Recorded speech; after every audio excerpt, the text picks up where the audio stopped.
Well, as many of you likely know, it is the last Sunday of the year, which means next Sunday we all get to use the very old joke of, hey, I haven't seen you since next year.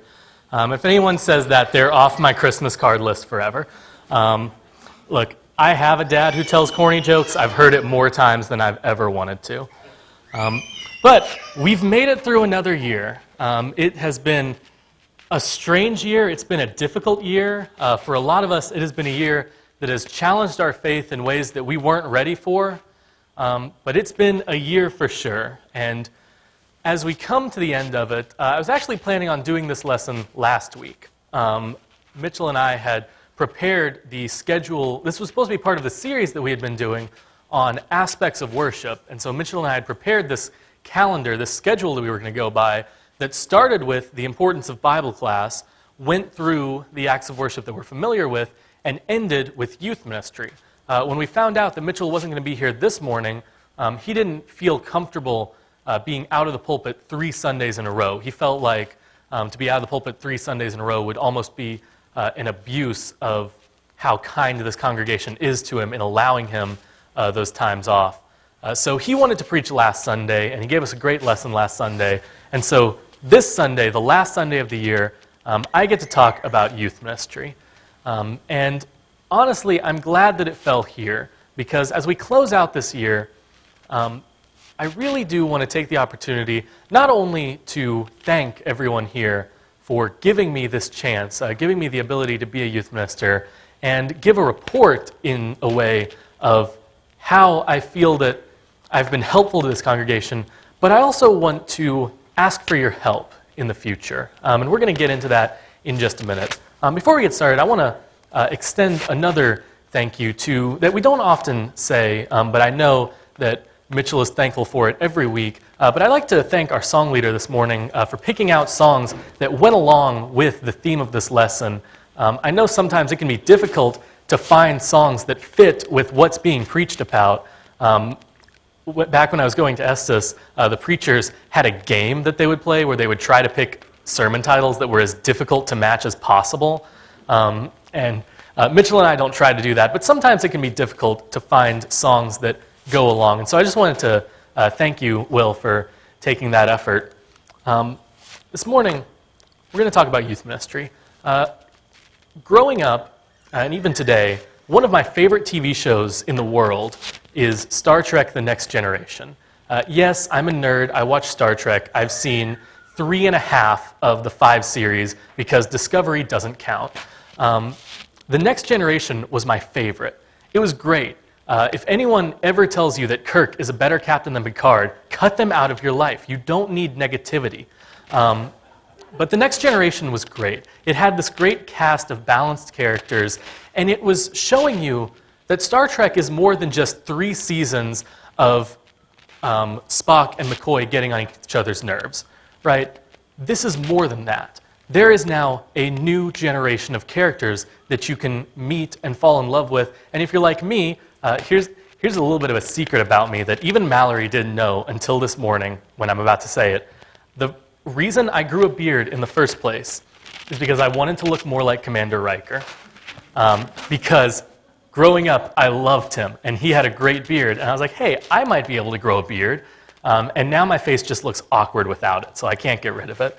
I loved this show because it showed that the idea of Star Trek went beyond just that first generation. Now, this might be a weird place to start, but when the church first came into being, the first century church that the apostles were going out and building, there were a lot of people who were concerned that that was going to be the end of the church. There have been a lot of movements that have only lasted 1 generation, right? There have been a lot of times when they thought that it was going to be this big cultural undertaking that was going to change the world, and the next generation comes along, and it just falls by the wayside.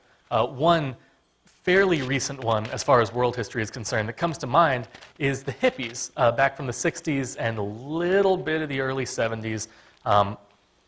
That, at the time, and there are people here who could talk a lot more about it from personal experience than I can, but at the time, there were people who thought that that was going to be the new face of the U.S., right? It was going to be this idea of peace and love, and it lasted about a generation, and then it died out.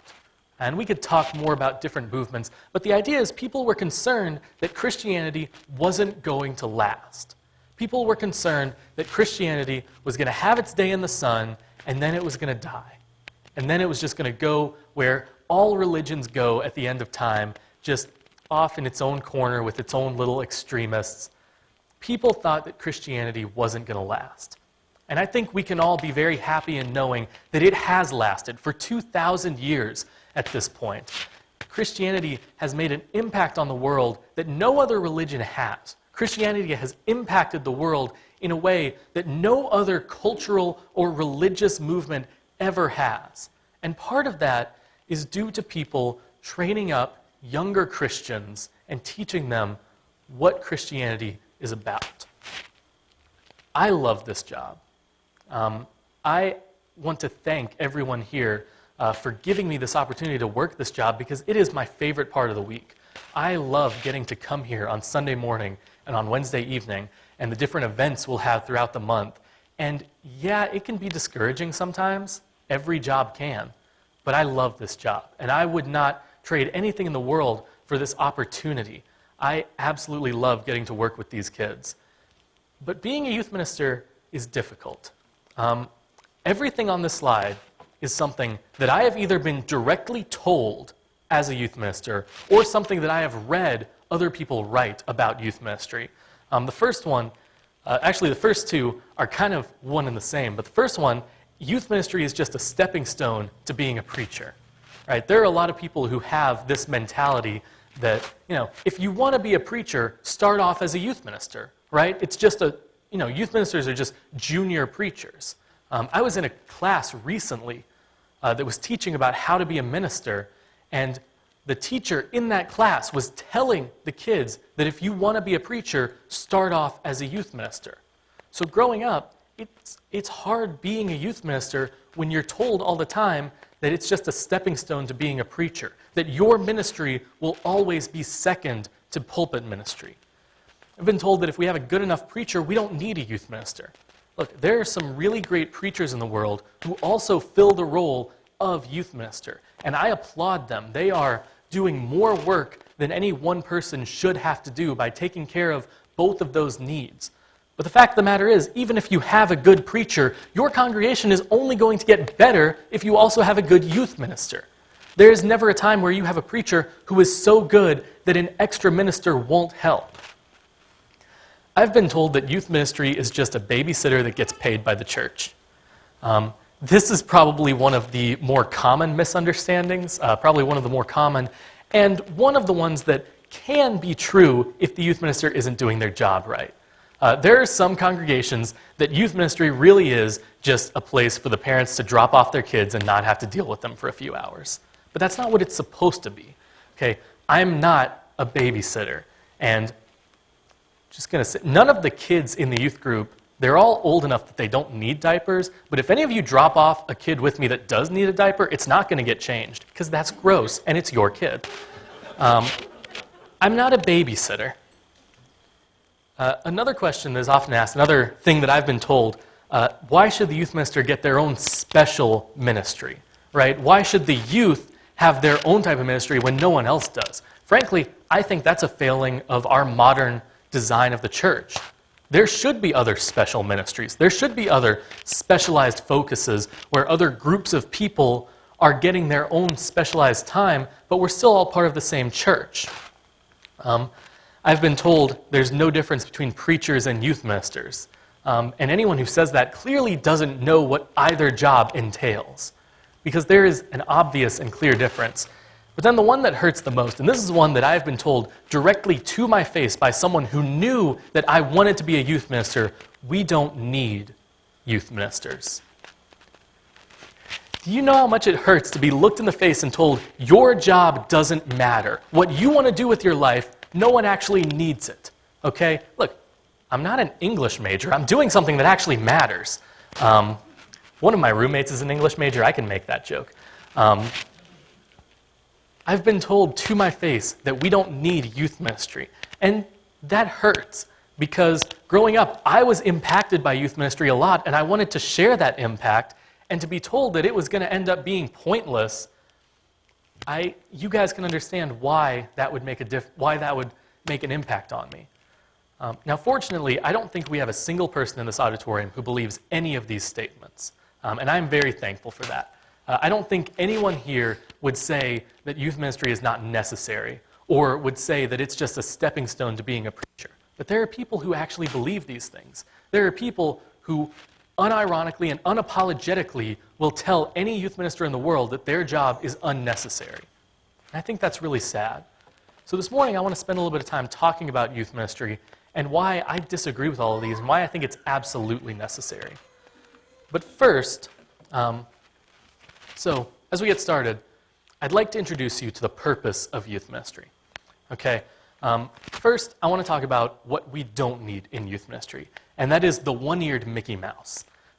Okay, I can see confusion on some people's faces because this is kind of a weird thing to think about, but I guarantee you almost every youth minister in the country knows what the one-eared Mickey Mouse is, and if they're a good youth minister, they're trying to avoid it.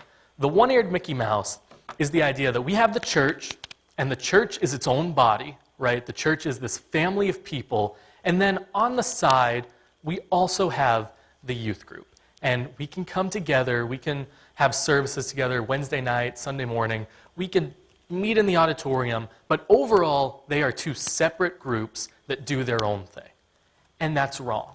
If there's a youth group or a youth minister who leads a youth group in this way, that is sinful. They are dividing the body of Christ on purpose. This is not what we want. This is not what I want to do.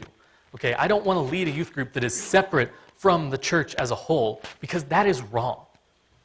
And going back to that idea of having other specialized ministries, we also don't want this.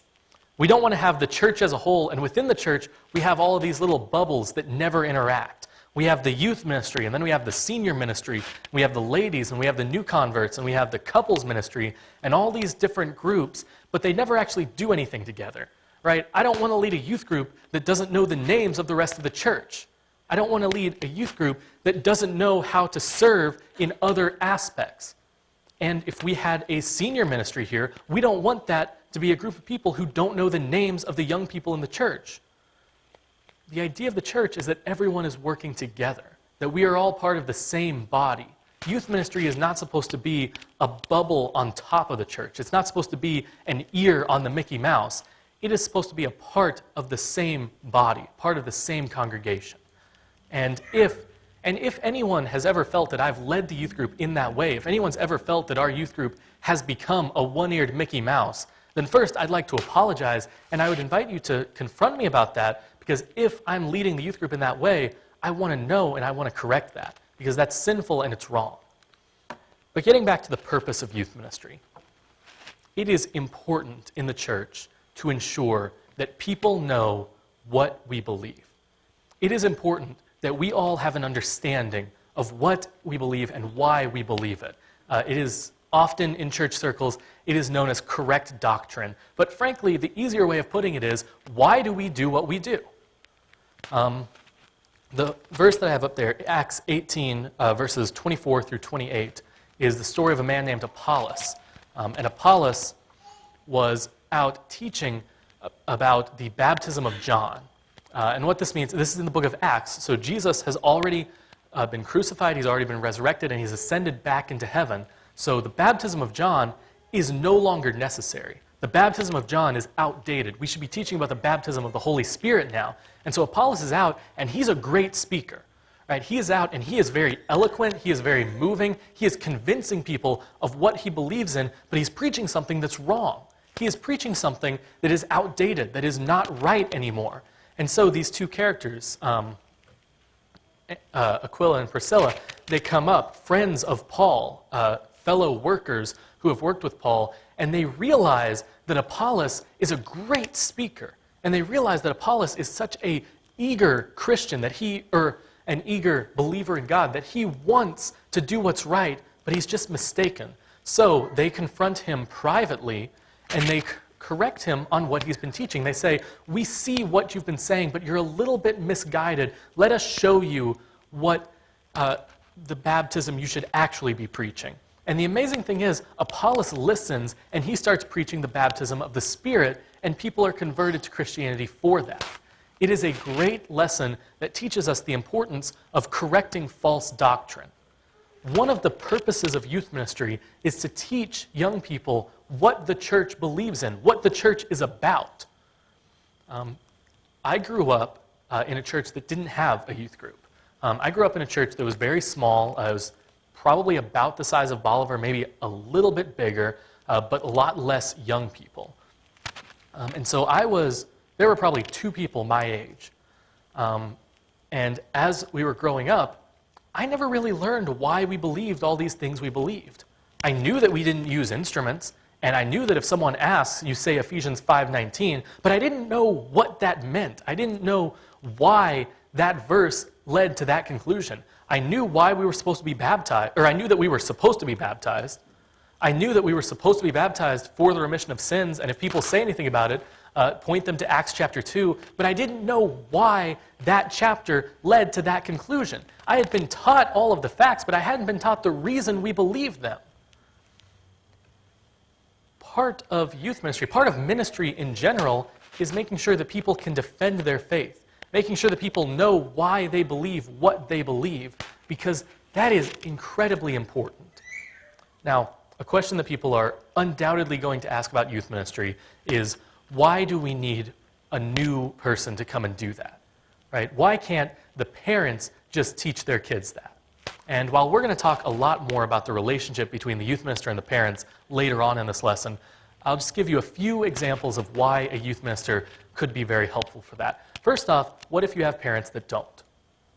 Right?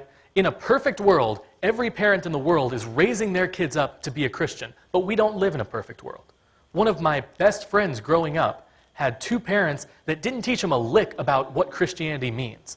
They barely ever took him to church. In fact, for all of high school, him and I had to drive to church together because he couldn't get there on his own until he got his own car. But before that, I had to pick him up every Sunday and every Wednesday so that he could get to church.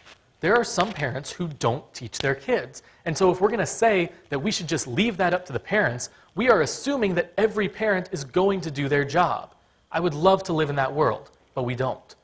Secondly, parents are busy. Okay? If you have a child, that is a full-time commitment no matter how old they are. And a lot of parents also have jobs and friends and lives of their own. And I'm not saying that there's any excuse for neglecting your children, and I certainly am not accusing any parent here of neglecting their kids. But sometimes parents get very busy. Okay, so some churches would see this idea that we could hire a new minister, a youth minister, who can spend all of their time, this will be their job, studying on how they can help the kids, really how they can help the parents to teach the kids. And this youth minister will be an accessory to the parenting. This youth minister will be a help to the parents. The idea of youth ministry was never to replace the parents. The idea was sometimes parents don't have all the answers, or sometimes parents don't have all the time. And so a youth minister can help out. And I'm not saying that I do have all the answers. I wish I did. But I get paid to study the Bible and to find answers and to be able to help the kids on their Christian walk. So I hope that no one is thinking that my job is either... Oh, PowerPoint's gone. Okay. I hope that no one is thinking either that I'm here to replace the parents or that my job can already be done entirely by the parents. The fact is, youth ministry works best when it's a partnership between the two. So the purpose of youth ministry, there are 4 adjectives that we're going to go through real quick, and then we're going to move on to the next point. But the 4 aspects of youth ministry that are very important. First off, it's foundational. There are certain things about Christianity that you need to know before you move on to the next step. To give you an example, I am a psychology major, as a lot of people here know. And to be a psychology major, there are certain things that you need to know. Okay, you need to know the difference between the right brain and the left brain. You need to know the 4 lobes of the brain. You need to know what certain parts of the brain do. You need to know certain theories. If I don't know those things, I'm not going to be able to graduate. If I don't know Erikson's psychosocial development theory, or if I don't know all of Freud's weird, wonky theories that are wrong, I'm not going to be able to graduate because those things are foundational to the study of psychology. There are things that are foundational to being a Christian. The role of baptism, why we worship, the plan of salvation. You need to know those things to be a Christian. And the idea of youth ministry is to build that foundation and then help the kids learn more and more. To build that foundation with them and then continue to study the Bible so that they can continue building their faith. Secondly, youth ministry is interactive in a way that pulpit ministry just isn't. I can stand up here and I can ask a lot of questions, but at the end of the day, they're rhetorical questions, aren't they? I'm not expecting anyone to answer, am I? I remember getting in trouble once for answering rhetorical questions while my dad was preaching. But when we're in the youth class, I can interact with the kids. I can introduce activities. I can have them read verses. It's essentially what a normal Bible class is, but it's more focused. Third, youth ministry is supportive. Frankly, most of the adults in this auditorium are more mature and developed in their faith. And that's not a slight to the youth. I'm not trying to insult any of the young people, but over time comes more development in your faith. And so when you're younger, you need more support to grow. That's what youth ministry is supposed to be about. It's supposed to be about growing and supporting that growth. And finally, leading into that same idea, youth ministry is growth-focused. It is the idea that I am equipping you. I'm not trying to tell the youth what to believe. Right? I'm not sitting in class telling them, this is exactly what you should believe and this is why. I'm telling them, here's how you study the Bible. Here is what these books are about. Here's the background behind this book so that you know that when you're reading it. I'm trying to equip them to grow on their own. So that's the purpose of youth ministry. But may I also introduce you to the power of youth ministry? For the next few slides, I'm going to have some quotes from people who are very close to me, people who matter a lot to me. And these quotes are all about the impact that youth ministry has made in their life. This first one comes from one of my roommates. His name is Bishop McLaughlin. He's the English major. And I asked him about youth ministry. He said, being part of a youth group gave me an opportunity to really start thinking about who I am as a Christian and what it really means to be a Christian. Those things helped me see how amazing life as a Christian really is. So Bishop, growing up through the youth group, just to give you a background for him, for most of his life, he had 2 youth ministers. For the first few years of the youth group, he had one, and then that one stepped down, and another one took over. So he had about 2 youth ministers. He had a third one for the last about half year, but mainly it was those 2. So it wasn't a super stable youth ministry, but he always had one. And so for him to talk about how youth ministry taught him about what it means to be a Christian, I think that's very powerful. The second quote actually comes from, if you know who this is, you understand why it's the longest of the quotes. This actually comes from one of Mallory's friends. Her name is Lydia Todd, and growing up, she actually didn't have a youth minister at all. She had a preacher who also worked with the youth. And she said, even without a youth minister, the ministry done for me in my youth was nonetheless the reason I'm as strong a Christian as I am today. I was never discouraged when asking hard questions, never told no when wanting to try new camps or outreaches, and this eventually led to me feeling empowered to make my faith my own and be a leader to others. It gave me chances to grow that I wouldn't have found in weekly services or home studies, and it was invaluable to my walk in Christ. So this is someone who didn't even have a youth minister, someone who just had a preacher who would sit with them in Bible class and take them on different trips, saying that youth ministry was invaluable to her becoming the Christian that she is today. And as obnoxious as she can be, she is a very strong Christian. She is very developed in her faith. Do you see how much power there is in just paying attention and meeting the needs of the youth group? The idea here is the youth group have different needs than the rest of the church because they are young and they're developing and they are going through a period of life that is difficult. And so they have special needs that need to be paid attention to. And there's a lot of power in just meeting those needs. I also want to point out that both of the people that I've quoted so far, Bishop and Lydia, both have very strong Christian parents. Bishop's father is an elder at Estes Church of Christ. His mother is one of the strongest Christian women I've ever met. Lydia grew up in a great Christian household with great role models, and yet both of them, despite having amazing Christian parents, still were able to grow from youth ministry. The same can't be said about this next one. This is in high school. This was my best friend in the world. His name's Hunter Miller. He's now living in Hawaii, and he didn't have Christian parents. He had parents that would go to church, but they didn't really care. And eventually, they actually stopped going to church.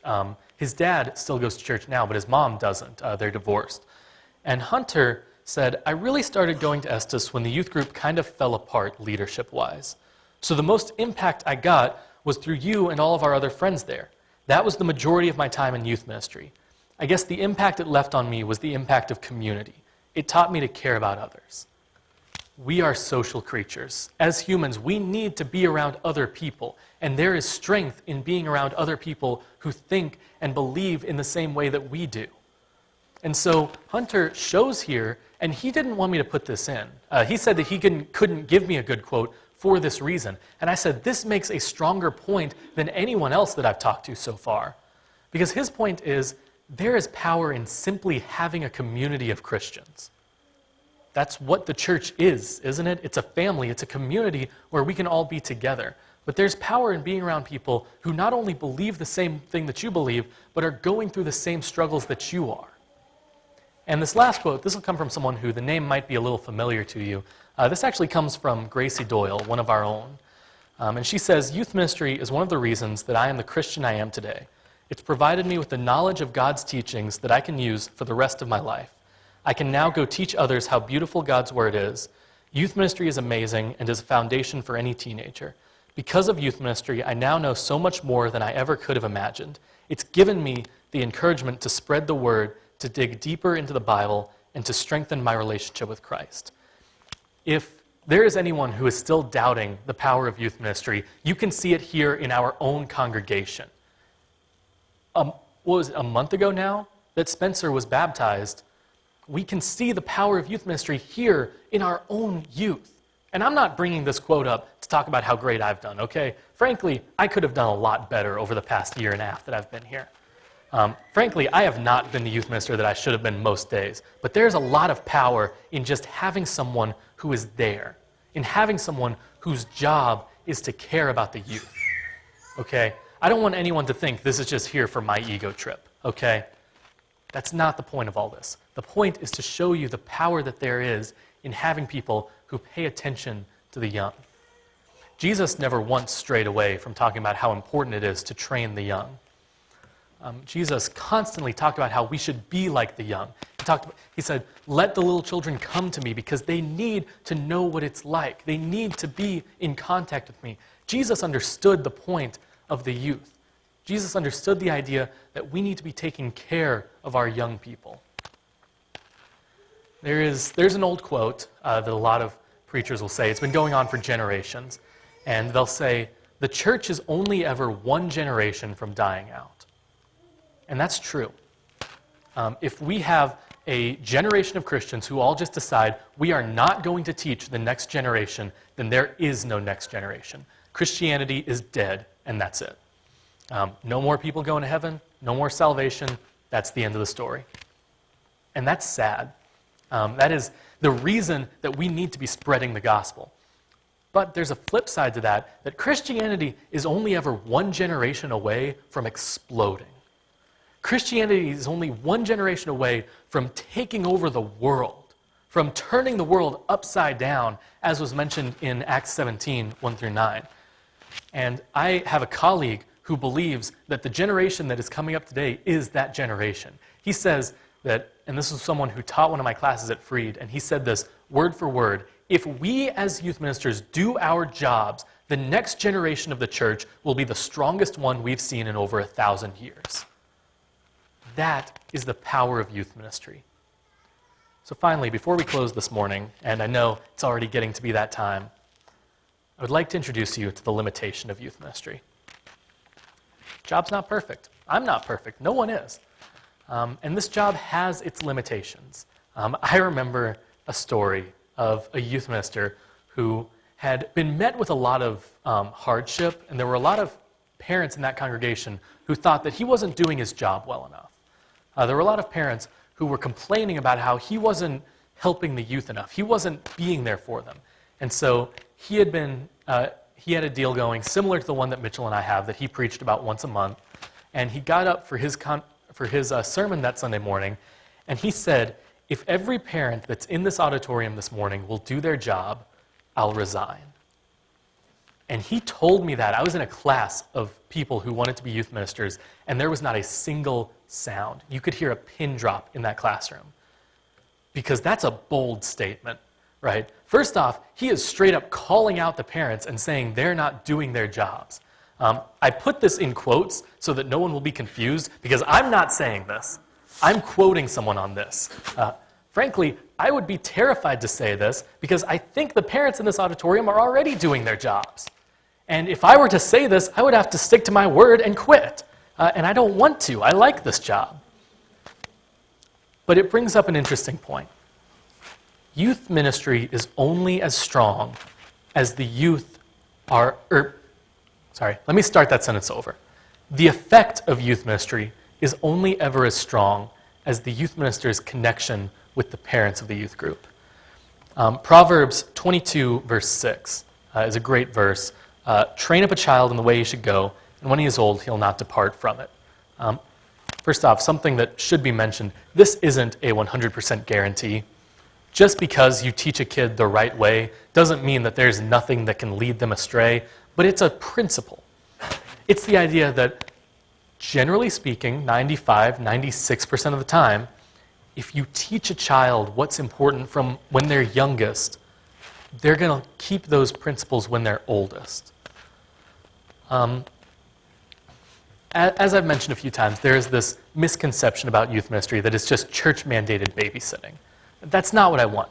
That's not who I want to be. I don't want to be the church's babysitter, okay? Because, frankly, I don't get paid enough to watch them. I'm just kidding. Okay, Jeff's gone. Cool. Look, I don't want to be a babysitter, but I also don't want to be the high priest. In the Old Testament, the high priest was Israel's connection with God. The high priest was the one person who could go in and speak to God once a year. He was quite literally the tether holding God to the Israelite people. Now, that's not entirely true. Frankly, that wasn't God's design. The Israelite people should have had their own connection with him. But by and large speaking, the Israelites were only connected to God through the priests, and more specifically, through the high priest. And I don't ever want to be that kind of person where the youth are only seeing God through me. I don't want to be the kind of person who is their tether to God, because what does that mean? That means that when I'm gone, or when they're gone, like Josie has graduated and is going to college, and if I were her only connection to God, once she graduated, her relationship to God is gone. And we didn't see that. In fact, Josie has, I believe, grown even more in college than ever before, and we're all very proud of her. It reminds me of an illustration, and I'll try to be short about this one, but it reminded me of this friend of mine who, when he was at his family gatherings, he had this crazy uncle. Every family has one. And the crazy uncle would go up to the electric fence that kept the cows in, and he would grab onto the fence, and all of the cousins would grab onto his hand, and they would form this chain of people that the electricity is going through, and they would all get that tingly feeling. And that, that's great. Knowing that explains a lot more about my friend and the way he wound up. But what happens in that situation when the crazy uncle lets go? None of the other kids are feeling the electricity anymore. He is the only thing connecting them to the fence. The way youth ministry ends up working a lot of times is that the youth minister has a relationship with God. I'm grabbing onto the fence, and everyone else is just grabbing onto me. And so they're only feeling God through me. That's not the way it should work, and quite frankly, that's not the way it does work here at Bolivar. I know that because I've seen how a lot of the youth have their own faith and their own connection with God. The idea of youth ministry, the goal is to get everyone to grab onto the fence on their own. Now, I need to include the legal disclaimer. Please don't go around grabbing electric fences, and if you do, get a video and send it to me. But The idea of youth ministry is that everyone needs to grab the fence on their own. Everyone needs to feel their own relationship with God so that if the time comes that we are no longer in relation, if the time comes that I have to let go of the fence, they don't stop feeling God. They don't lose their faith. Do you know the first people that they feel that faith from? Because they're holding on to someone's hand long before they're holding on to mine. It's the parents. The first people who ever teach kids what it means to be a Christian are the parents. And I am so thankful for the parents we have here at Bolivar. I am so thankful for the amazing Christian examples that every one of these kids has. And I haven't done a great job about showing that.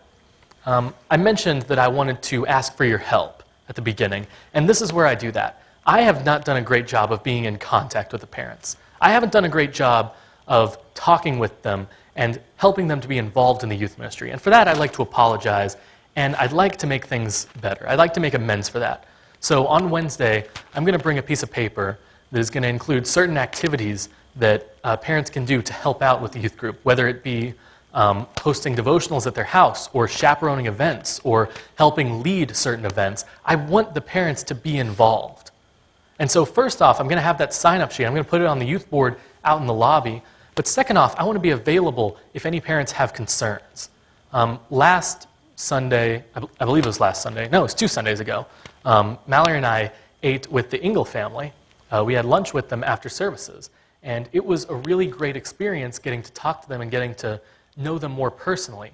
And I would like to extend that invitation to any other parents in the auditorium, whether you'd like to eat together one Sunday morning or whether you'd like to meet up. If anyone here has any questions or concerns about the way that the youth group is being led, I want those to be known.